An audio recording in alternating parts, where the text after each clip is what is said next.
Whether during the process of translating these ideals into the kind of choices that need to be made within the ambiguities of the political and economic currents of history, it will be possible to maintain such balance in relation to the gravitational pull of the typology of zealot or of Herodian response is a real question. And the outcome of this question may be of considerable importance for the future of Islam, and potentially also for the geopolitical role that Turkey may play as a bridge between historic civilizational zones.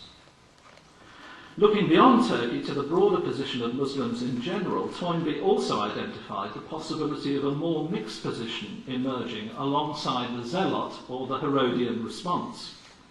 But in looking at that possibility, he said this: a panmixia may end in a synthesis, but it may equally end in an explosion, and in that disaster, Islam might have a quite different part to play as an active ingredient in some violent reaction of the cosmopolitan underworld against its Western masters, written in 1948. Toynbee went on to warn that in a world which cries out for anti-Western leadership, it may have incalculable psychological effects in evoking the militant spirit of Islam, because it might awaken echoes of an heroic age. Toynbee didn't live to see this latest development of global history, and we therefore don't know what his specific approach to it would have been. But his legacy is one that encourages us to try to trace meaning in the patterns of history, and to recognise also that the past 100 years or so of Western dominance are, in historical perspective, only a very small span in the course of the rise and fall of civilizations. Like Toynbee, Gülen has a realistic evaluation of historical forces at work. Like Toynbee, Gülen also sets this within a religious vision of historical development that challenges the weakness of all current holders of power not to see their own tendency to hubris and their historical relativity in the passage of time. However, while Gülen's vision of history is set within a clear theological perspective that the framework of things is ultimately determined by the will of God, he also affirms that within this, humanity's actions and choices can bring about varied effects. Therefore, when considering the global power held by the USA in the contemporary world, Gülen reflects the following quotes: "Today, the USA engages the dominant position in the political balance of the world. However, its dominance depends on whether it continues to act on the basis of justice and human rights, and no system can live long if it is supported solely by force. Force that does not depend on rights and justice will inescapably diverge towards oppression and thus prepare its own end." Sadly, some of the echoes of Gülen's warning can be seen in the continuing instability of Afghanistan, the quagmire of death and destruction that Iraq has become, in the tangled metal and bloody aftermath of the train bomb in Madrid in March 2004, the London transport bombings in July 2005, and the Bali bombing. In a 21st century world, the opening years of which have been characterised by events of this kind, there is a desperate need for resources that can be offered through the thinking and action of those who can understand and interpret the currents of history, and be committed to the importance of affirming the possibility of and the need for inter-civilizational and inter-religious dialogue.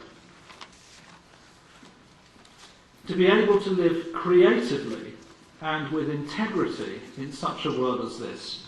without becoming trapped into the response of either the Herodian compromise or the zealot reaction, is challenging.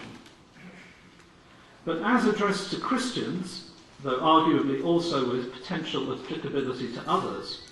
in his book Christianity Among the Religions of the World, Toynbee maintained the following. He said, quotes, "I believe that Christians today can face the future with confidence if they face it with charity and humility. the crucial point I want to make is that we can have conviction without fanaticism. We can have belief and action without arrogance or self-centeredness or pride. And then, as addressed to Muslims, but likewise also with potential applicability to others,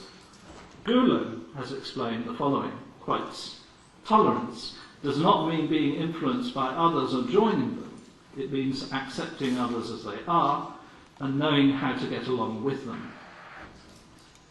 Though coming from different civilizational backgrounds and having different personal biographies, in their thinking and writing, both Toynbee and Gülen stand against ways of thinking and acting that promote what can all too easily become the dangerous illusion that the uncomfortable plurality of the world in which we now live can somehow be abolished. In a world in which both Christians and Muslims, as well as others, can become prey to an ethos of fear in which they either retreat into the security of the familiar and the known,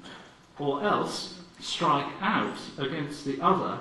in an attempt to preserve values and ways of life that are perceived to be under fundamental threat. The thinking of Toynbee and of Gülen offer important intellectual and spiritual resources. Such resources are needed now, more than ever, for understanding the nature and dynamics of the one world in which we all live, and for enabling us to be better equipped to resist the kind of disastrous outcomes which some argue are inevitable, which many others fear, and which all of us have a responsibility